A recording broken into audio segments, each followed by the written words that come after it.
We go. There we go.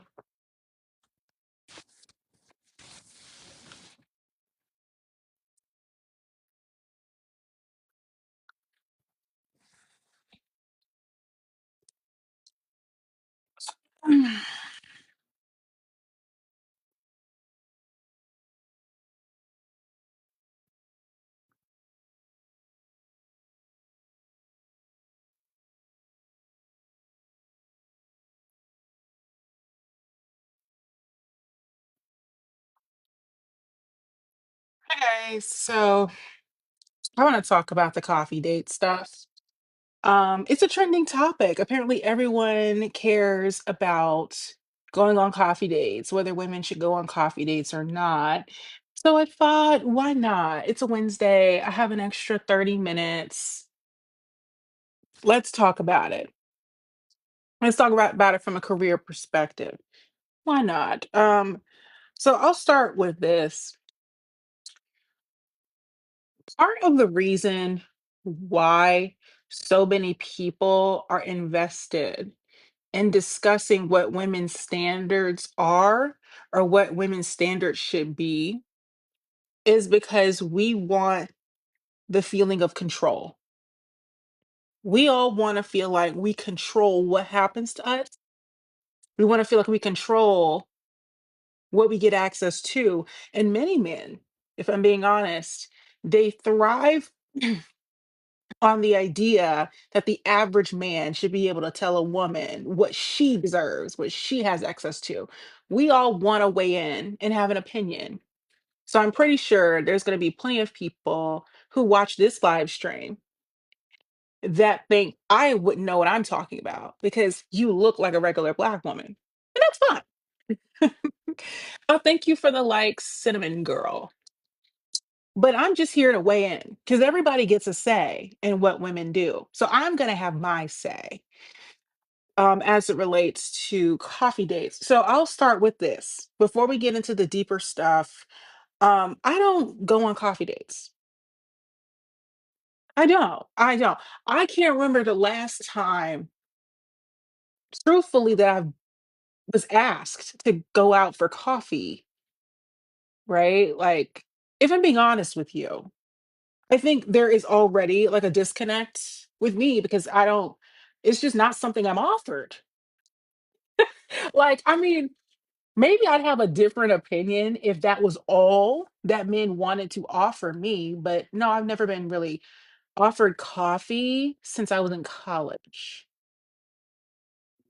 So I guess we can start there, right?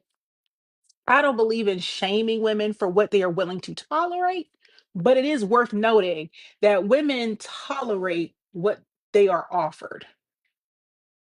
It takes a strong person to reject food when they're hungry. You know what I'm saying? Like, do you fast? How often do y'all fast? The average American is not fasting.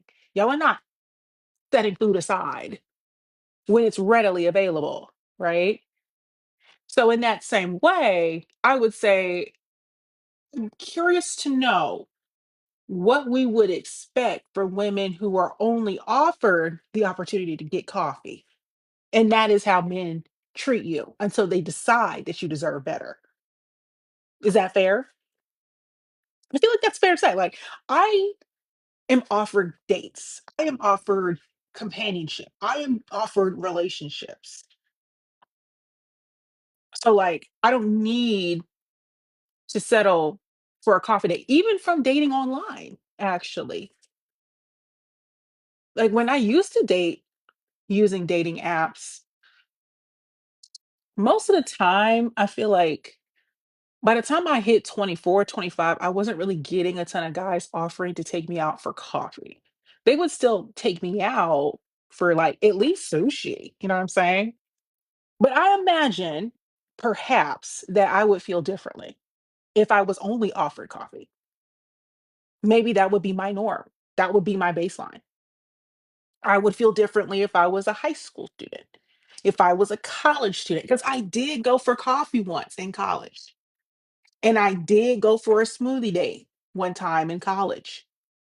I don't feel like I should have to lie to the internet about something that's not worth lying about. Like, I would never be like, I would never, because I have. I was in college. I don't know. What do you want from me? I was in college. Now, interestingly, the men from dating apps were the ones who offered coffee. I've used all of them. Hinge, Bumble, Tinder, whatever. I've used them all at some point, or at least the ones that are more notable. Yeah. Like, I've used them all. It's not like, you know, or the ones that I knew about. There's some maybe fringe ones, but I'm not talking about those. I'm talking about the regular ones. Tinder, Hinge, Bumble, maybe Coffee Meets Bagel once or twice, but Coffee Meets Bagel was weird to me. I don't know. Yeah, men in real life don't offer me coffee. So I think that's also the disconnect, right? Like, what are we talking about right now? Do y'all only meet men on apps? Is that what's happening? Maybe that's the conversation, right? Why are we meeting guys from the apps only?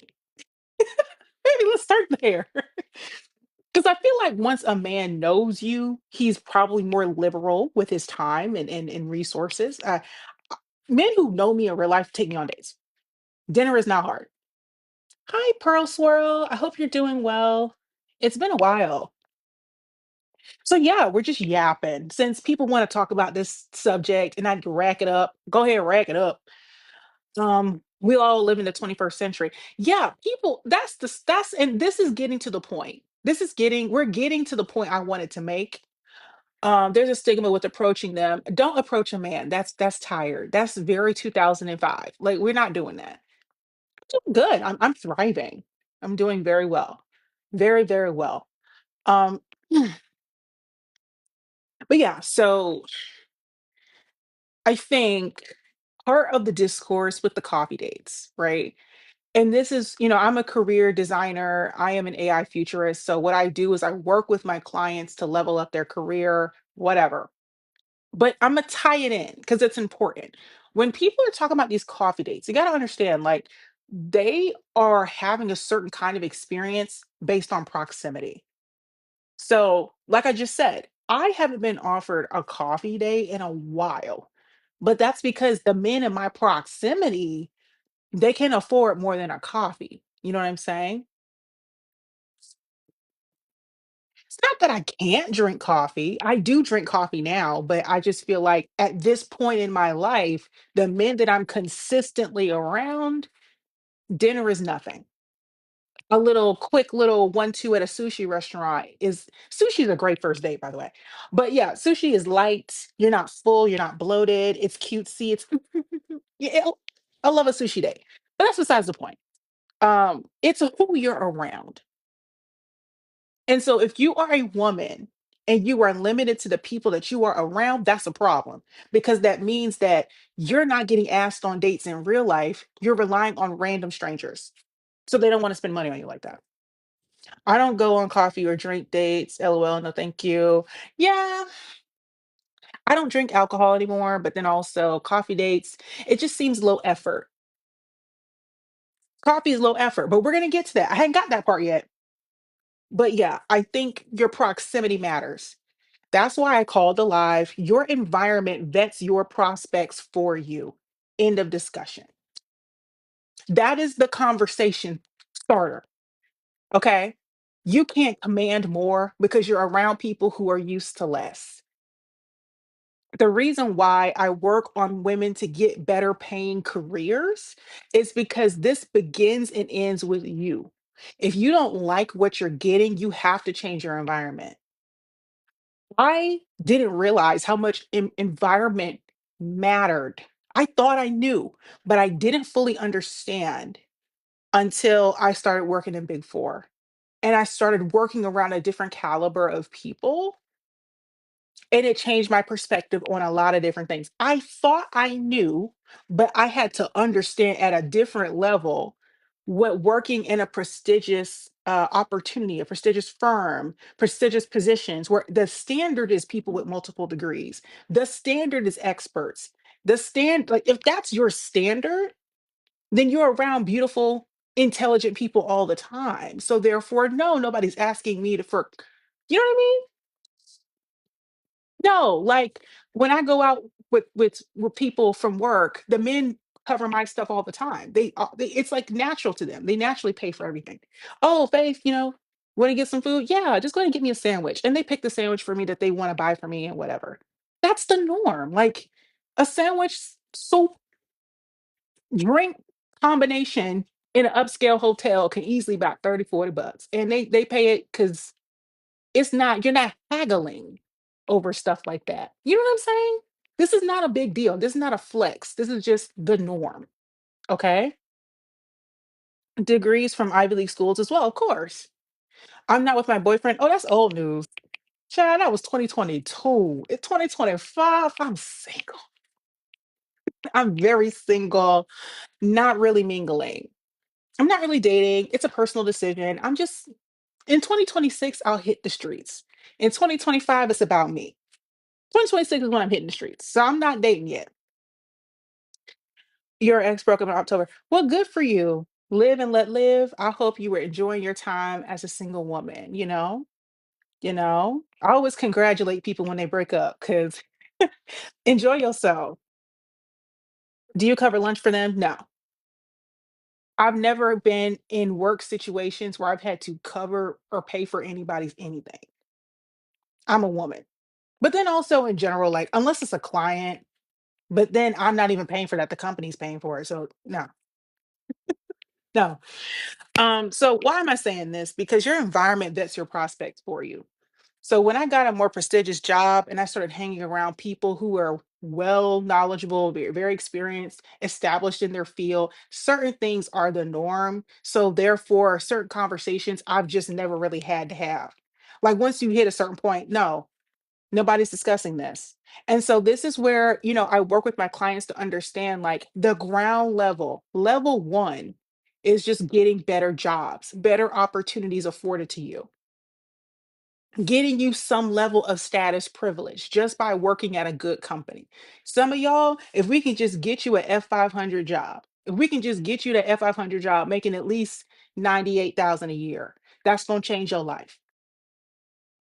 That's why I do what I do. I'm not selling you a dream. I'm not telling you to be a millionaire. What I'm saying is that for many of y'all, you just got to change who you're around. Get around some people with some degrees and some money. Okay. And then the conversations start to filter out from there. Some things we're not doing because it's not what's understood don't need to be explained. And so, ladies, if you are constantly in environments, if you are on your For You page and all you see is 50-50, should I go on a coffee date? What the man doing? Why men won't date me? Why I'm not the preference? If that's all you see on your For You page, if they yapping about that every day, you have messed up somewhere. I shouldn't even know about a coffee date discourse. It turned my stomach. I started going through who I followed. I started really assessing my behavior on TikTok because this is my business account. I should not see a bunch of women arguing about going for coffee dates. I shouldn't see it. Now that I'm seeing it, it's a problem. My instinct was not to jump in the comments to argue, it was to figure out what about my behavior made the algorithm think that's what I cared about or wanted to see. Thank you. Appreciate you, Pearl Swirl. Y'all see what I'm saying? Clock it, clock it. When you get to a certain point in life, when your bank account looks a certain way, what are we talking about?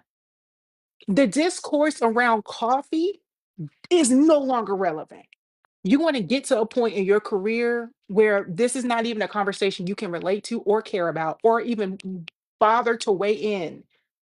The only reason I'm talking about it is because I have a business to promote. So, ladies, if you want to level up your career, and I'm not selling you no trick bag, you're going to have to put in the work, put in the applications, upskill, book a call with me, apply to work with me. The link is in my bio. I can tell you what I know. Most of the people yapping on here do not have the prestige. I actually got the job in Big Four. I've changed companies, I've changed industries multiple times, and I landed in Big Four, and there we go. Hustled my way, spent my 20s doing the right things, kept my legs closed for years at a time, put all my focus into leveling up. So then I could make decisions. My goal is to optionally work by the time I'm 40. That's my goal. I'm in corporate for a bag, but not for the long haul. At some point, I'm going to kick up my feet and say, now it's time to go full in my business. What I want to help the ladies understand is that there's a time and a season in life. In this season of my life, y'all are watching in real time. I'm real humble right now. I'm not putting on extras because it's time to clock into the real world. In the real world, women at 28 to 32 are not flexing, designer goods. Designer goods and luxury goods is for people 30 plus. If you were under 30, why do you have Balenciaga anything? Why do you have Valentino anything? You need to be buying assets. You need to be generating income revenue stream so that by the time you get into your 30s, you can optionally work. Y'all clock what I'm saying? Clock that T. Your environment should not be a bunch of people flexing for social media. Your environment should not be talking about coffee dates. Your environment should be what are we how are we making money? What y'all doing? Or what am I doing? I'm doing this. What y'all doing? You should be collaborating. Because let me tell you why. Your peers, meaning vertically, not vertically, horizontally, y'all all gonna have to level up. Sometimes we're so focused on networking vertically that we're not networking horizontally. So by the time you get to your 30s, your whole crew should be Black Girl Luxury. Your whole crew should be there. It takes a while to build it. You got to build the career. You have to build the reputation. You have to build the social status. That happens over years of time. You have to sustain that professional reputation, professional standards for years so that you can coast by the time you're in your late 30s. Look at all the older professional Black women. Do you notice most of them ain't talking about no coffee dates? They got businesses to run. You want to make sure that working in corporate is optional for you by the time you're in your late 30s. So that if you want to dip out, you can. But you've built a professional reputation and the prestige and the clientele to support that move. That's what I'm doing. And I'm doing it horizontally. Yes, I'm too good for coffee dates, but to be fair, I haven't had to go on one. And honestly, if a millionaire asks me on a coffee date, I'm going. I'm not performing for social media or for other people. I'm thinking about what's in it for me. If a millionaire asks me for a coffee date, then we go into a coffee place in his neighborhood and we gonna have a conversation. Period. Because I get coffee with people at my firm. If we being for real, senior partners, I get coffee with them all the time. Am I gonna tell them, oh, I don't do coffee date? And in a big four firm, somebody with over 20 years of professional experience in their field, I'm gonna tell them I don't do coffee. No. So again, all of this is due to proximity. It's due to who you are around and what they care about. It's that simple. Well, that's a good question. I'm single because I chose to be. At my big age, I'm like 29. I just turned 29. So right now, I'm single because I want to be. I haven't really hit the dating streets in a while. Um, I believe in keeping my legs closed and working on my education, building my career, my professional reputation, building my credentials and experience, and leveling up the right way, not by scamming. So when I'm in my 30s, I can pick the best man for the job because he will see I have established horizontally good quality relationships at work and outside of it. What's online got to match offline. What's on LinkedIn got to match what I do every day. So I don't really perform femininity or perform things a certain way because it's about the long haul. So when y'all see my page, wherever y'all see me, because TikTok may not be around forever, I'm leveraging this opportunity so that when in the future y'all see me at 34 thriving and I don't even live in the United States, I consult from the country of my preference. Y'all gonna know I got years and years of backlog of content. for free that y'all can reference. Be like, oh yeah, I remember when Faith was 23. Remember what she was doing? Da, da, da." Y'all gonna be able to say that because you saw me the whole time. There's people who follow me in the chat right now that remember when I was 22 in Missouri and I just left my first big girl job and I had a podcast. Y'all remember that? That's the Some of y'all remember. And so now that I'm working in Big Four, you see the growth. I've had two or three jobs in that time frame. I worked in tech sales for a bit, then pivoted into accounting. So all I'm trying to convey is that if y'all stop focusing on discourse and focus on real time improvement, you'll see a lot of growth. You'll see a lot of growth. Do your coworkers stalk you? No. They don't even know I do it. I, of course, have to do independence checks. So if you work in a highly regulated environment, I do go through the appropriate procedure, right? But for independence purposes, but no, I don't follow coworkers or do anything like that. So I don't think they know. Honestly, I don't think they know. But it's okay, even if they did. I don't actually tell people in the real world that I have a social media presence. So most of them don't actually know. You'd be surprised. Like, even my family, they might kinda know, but not really. It's not their business, no. It's not important. Maybe years from now, if I strike it rich or something, they're gonna be like, "That's what you were doing all the time?" But, not relevant information. So, anywho, um, on a deeper level though, because I'm looking at my email right now. If you're not where you wanna be in your career, go ahead and apply to work with me, and we can book a call and you can put a call on my calendar. We'll talk through what your options are. It is a custom service, meaning I look at your resume and your credentials and your skill set to match you with a career that actually makes sense, that you can grow in, even with, the whole AI automation stuff, because that's developing. But on a deeper level, right? Because we're going back to dating, because dating and business are often correlated. I really think it's important to understand like certain kinds of principles. So, of course, there's the obvious one: water meets its own level. So, if you're constantly having the same experience, you do need to reflect on why you're having these experiences. Business is very similar to this, just like dating. If you are dating and you're constantly getting offered coffee dates, that's a problem. You know what I'm saying? If you are constantly getting lowball offers in your business, that's a messaging problem. I've learned that as a business owner, I've had to do some trial and error. And I realized that when you consistently attract people who cannot afford your service, that means your messaging is off. You don't know how to speak to people who are not desperate, who are not cloud chasing, who are regulated. If you're constantly dysregulated, then you're going to attract other people who are extremely dysregulated. Excuse me. Dating and business are like this. At least in the early stages before you can really scale. You have to really think about that. So, like I said, your environment will vet your prospects for you. If you are constantly in certain kinds of environments and you're not exposed to anything better, you will consistently have these experiences.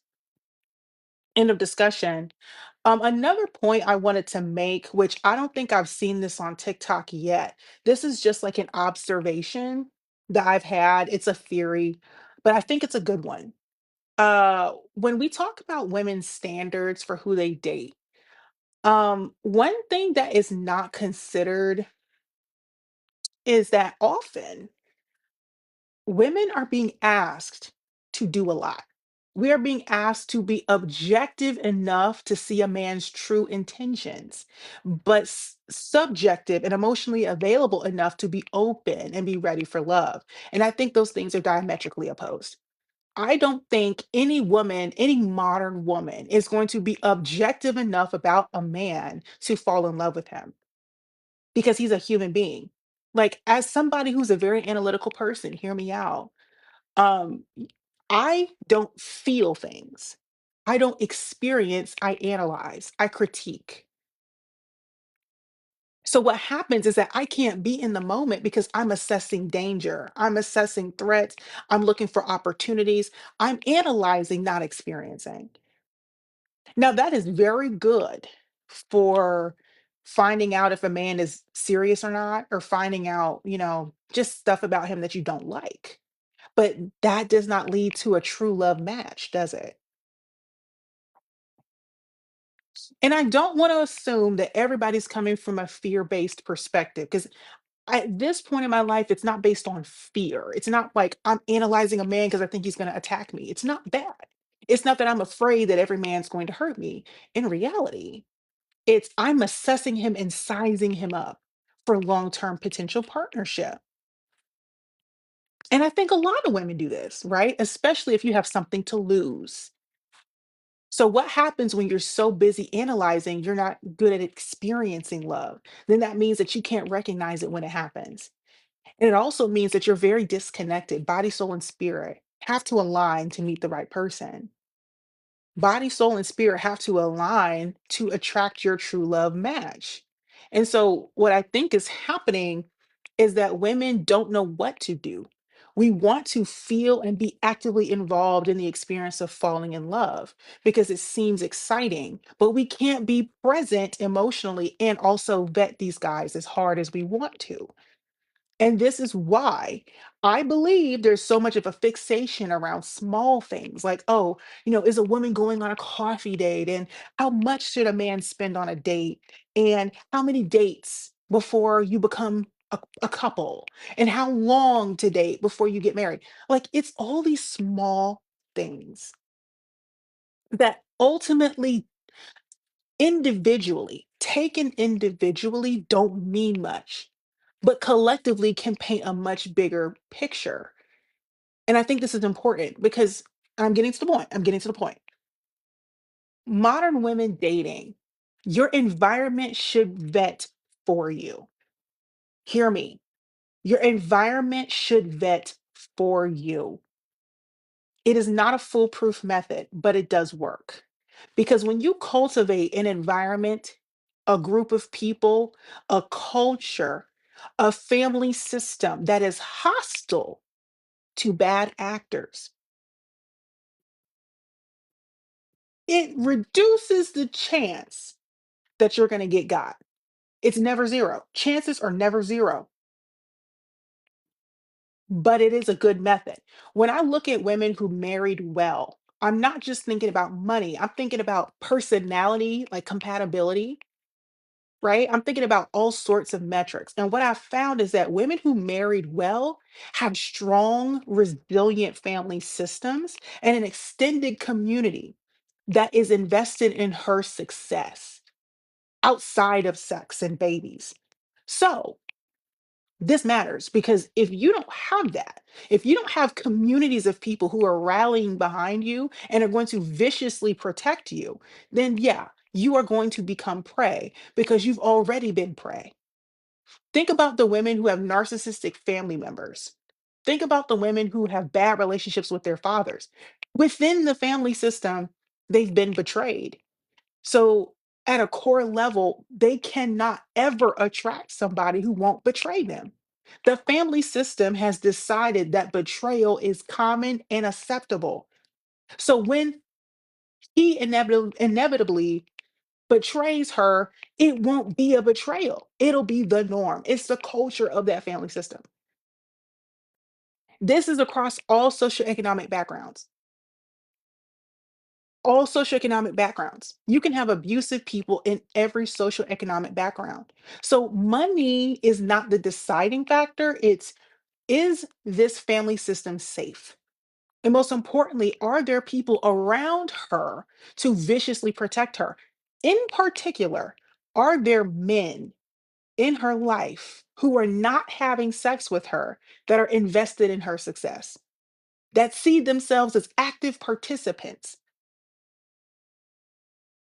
Having a community of women around you is a great thing. And I think it should not be understated how important it is to have women around you that you have healthy relationships with.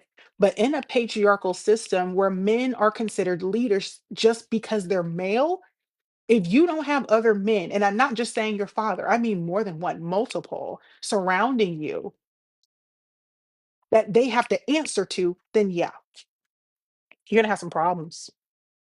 You're going to have a lot of issues finding somebody. And that's why staying single is better for me. I wouldn't give up on love. I really wouldn't. Well, then I guess it depends on what your life experience has been. If you experience defeat enough in life, then you'll be easily defeated. Some people are audacious. Some people are audacious because that's their nature, that's their personality, that's been their lived experience. And so I'm audacious enough to believe in true love matches simply because that's my personality. Even if my experience tells me otherwise, I am cocky enough to think that I'm going to get what other people can't get. Call it delusional, I don't know.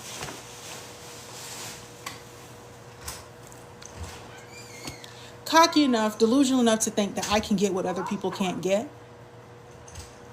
And who's to say what the life outcome of that will be? But I think having a little bit of delusion has helped me in the short term. So a little bit of delusion can carry you far, honestly. But yeah, so like I was saying, and this is why I say your environment does a lot of the vetting and the hard work and the heavy lifting for you, right? Like a lot of women think that they have to go out and like get the guy, like they want to get somebody instead of cultivating an environment that within your orbit some things just can't stand. Some things just can't fly. You know what I'm saying? And so I've had to think about the friendships that I have in my life as well. I have to take that very seriously because I learned this in my early 20s. Some people, they betray themselves on such a deep level that betraying you is not going to mean anything.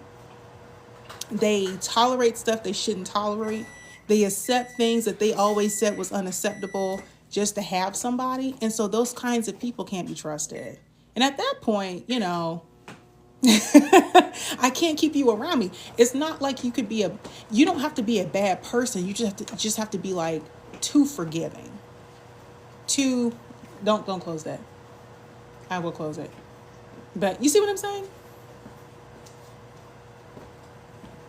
Like I said, your environment vets for you. I had a few women in my life that were not necessarily bad people, but they were so forgiving and accepting of disrespect, and they couldn't recognize disrespect. They couldn't recognize disrespect when it presented itself. So as a result, I had to really second guess the friendship. Like at that point, right? Like what you tolerate and your value system has a lot to do with your partnerships.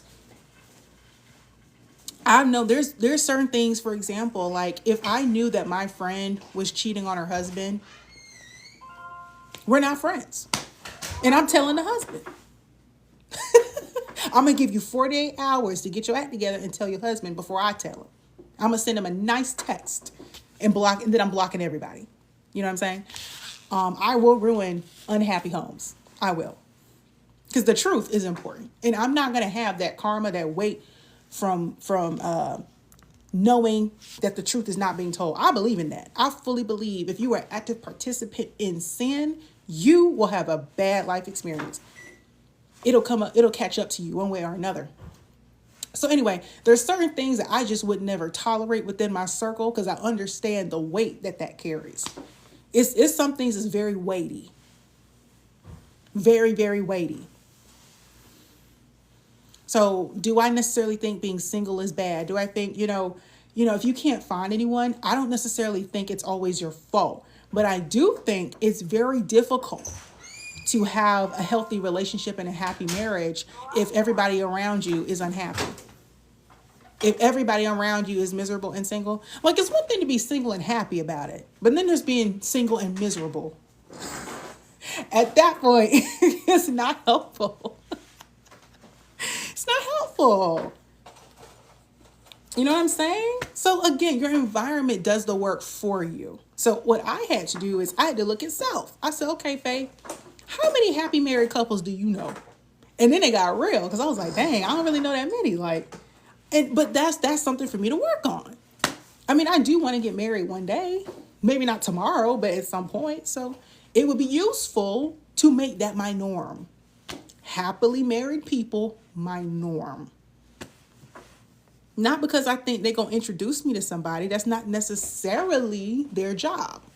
I'm not believing every married couple can be, Sierra and Russell Wilson. But what I do think is that you want to normalize a Russell Wilson in your life so you can recognize him when he show up.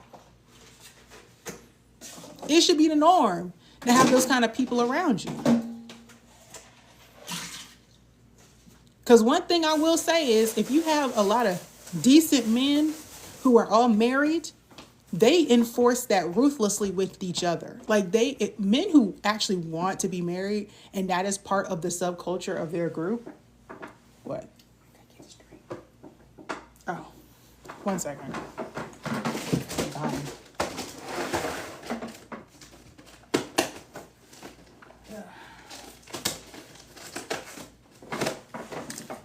When that's part of the subculture, they ruthlessly protect that subculture. Men do this and they self-police. I don't know if women actually are told this, but yeah. In certain subcultures of like more successful men or upwardly mobile men, they ruthlessly defend certain kinds of principles because it reflects on them.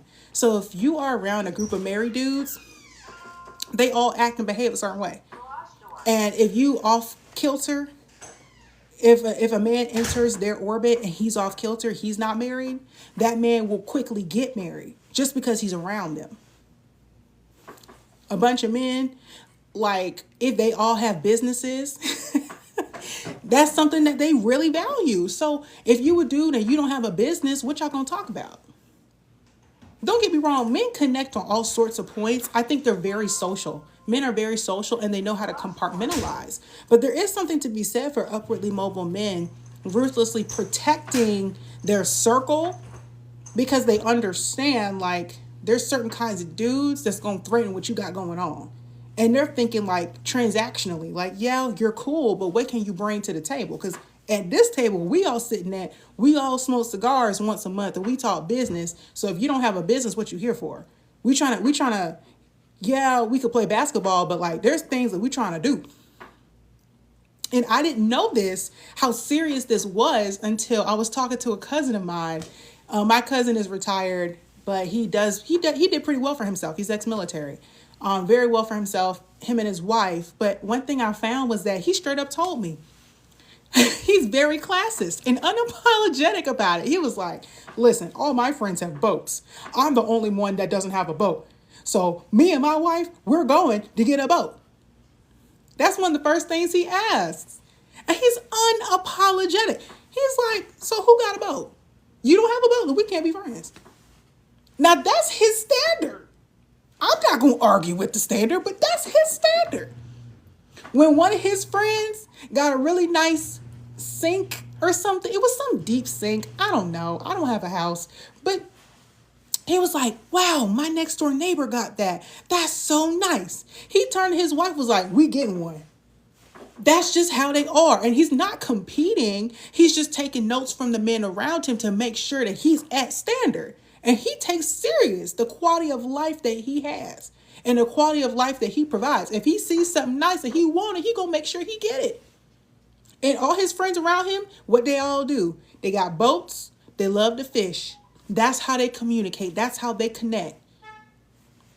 And hey, some of his friends, when they go do cigar, they go to the cigar lounge once a month to talk business, talk shop, whatever it is they talk about. And he take that serious. And it really clicked to me once I saw him navigate those situations. I was like, okay, so men do really care. Upwardly mobile ones care.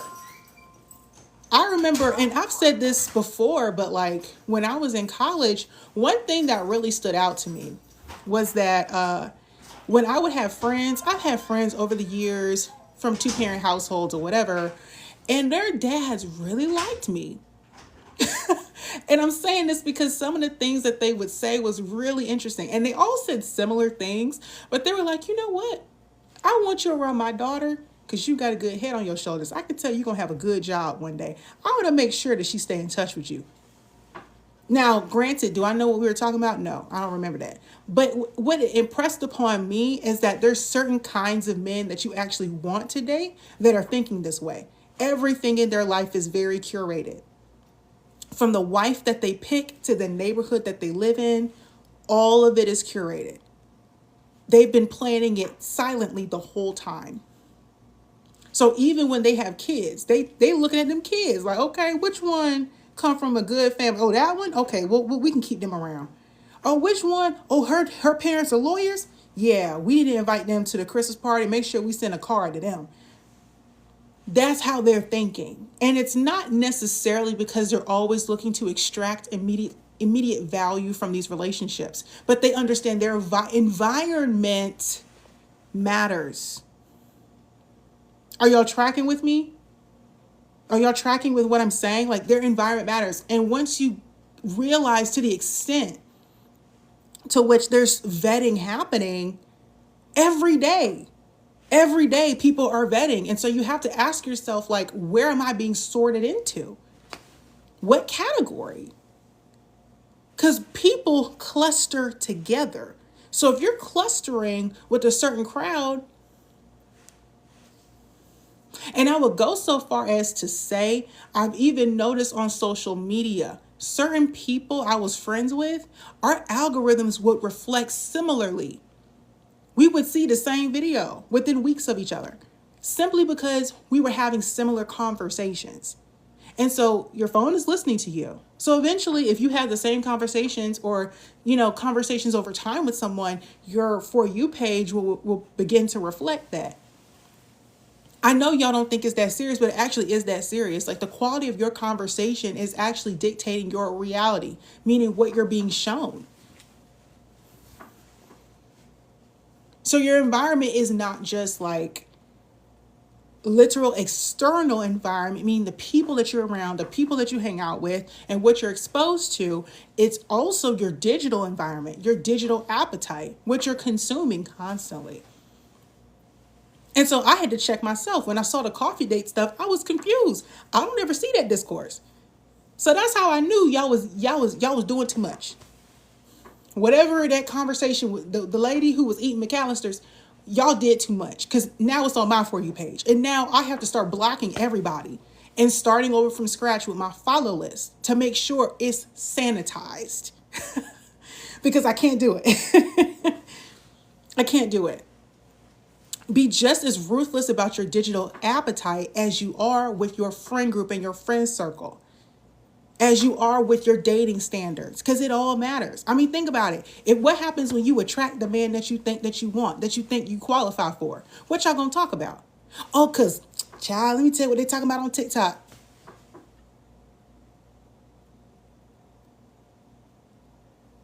What is the quality of the conversation gonna be? Assuming he even has TikTok, because a lot of people don't have TikTok. The higher up you go, it's a liability for them, actually, because of some of the stuff that they do with their data on TikTok. So they actually, like, you get around the right dude, he may not even have social media.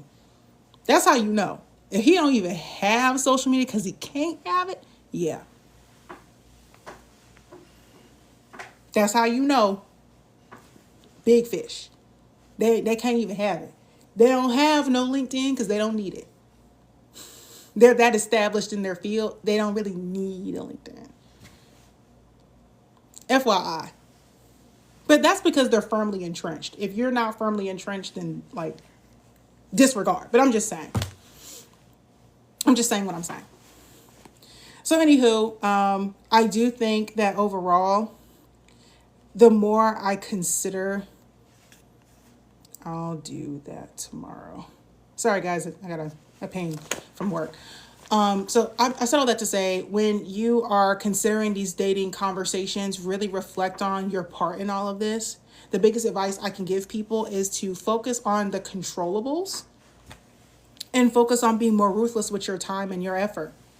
The majority of my digital appetite is business and entrepreneurship, AI stuff, tech stuff that I don't understand, business news, and a little bit of Beyonce dancing. I don't know what it is with the Beyonce dance videos, but, like, they've been going off lately. I mean, she's not even on tour anymore. I don't know. I don't get it. But because I'm not even like a really big Beyonce fan. But I guess the little dancing videos and stuff, it's very entertaining for me. I don't know. I enjoy watching them. I learned the little dance choreography. So I don't know. That's my digital appetite, right? Like you'll see something similar and like a little bit of sprinkle of black women empowerment to go make more money. I love to see that. Make more money. Do you consider yourself a catch? I don't know. Maybe to somebody. I mean, everybody thinks they're great, but I mean, I don't know what kind of question that is. So consider your digital appetite, consider the things that you're consuming, think about your environment and how that impacts what you think is important versus what you think isn't. And of course, if you are trying to level up, I highly recommend, of course, signing up to book a call with me to talk through what your career options are. I've cultivated a community of professional women who, not just women, but like professionals who we meet once a month to talk about, AI related topics. And these are women who span across various industries. And I'm really proud of this experience because what it's actually done is it's brought women together who are all upwardly mobile from different industries, and we are all interested in technology. We're all interested in how this is going to impact our fields, and so we're trying to stay up to date on what's happening in real time. And we have really intelligent discussions. Like I always feel poured into because of the way that we have been able to, I guess, distill topics into things that are relevant for us. So we can talk about anything from class and politics and economics around the world to like our personal lives and how things are shifting and changing with technology. And I think it's important, right? Because the quality of the conversation shows the level of, I guess, thought that's put behind what we're doing. So yeah, I'm still growing this community slowly but surely, but we do have monthly discussions. So if you don't actually do any business with me, meaning you're not trying to level up your career and look at some of your options, which I think everybody should be doing at this point, take assessment, a realistic assessment of where you are, because I think there's going to be some shifting in the next 18 months. And I want to make sure that people are prepared for that. Because in my personal life, I'm taking classes, I'm upskilling in AI, I'm learning how to build it and duplicate what I do at work. So that way I can reinforce my learning and make sure that should I get laid off or anything happens, that I can do what I do at my firm somewhere else. Because unfortunately, at the pace that we're going, I would say within the next 18 months, if you can't build an LLM, if you don't even know what that is, if the extent of your, AI knowledge is ChatGPT, that's a problem. It's going to be a huge issue. It's going to be a huge issue, like a bigger deal than people think. So, again, make sure you're on the right path, upskill as much as possible, constantly learning. Your algorithm should reflect people who are much smarter than you, who are technologists, so that way you can understand the concerns they have.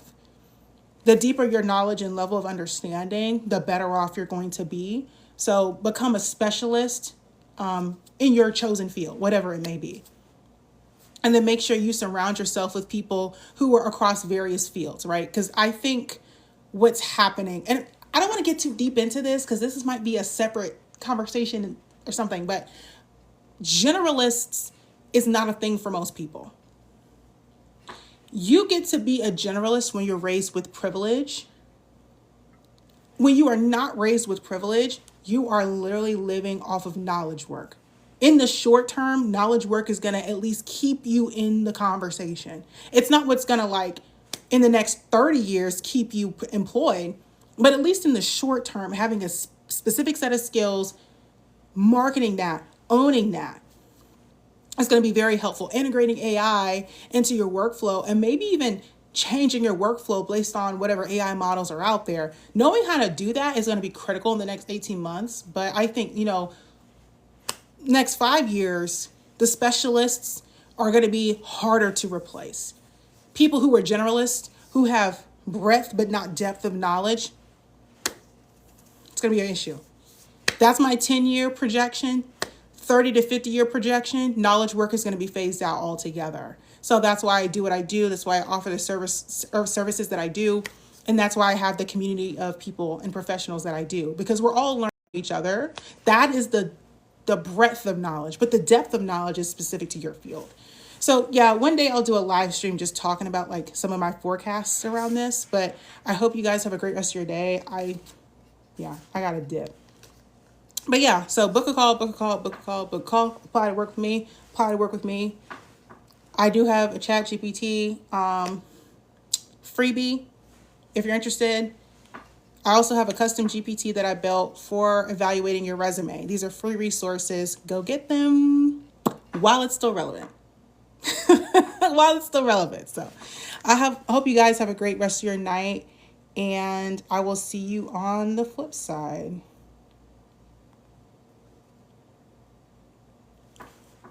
Bye.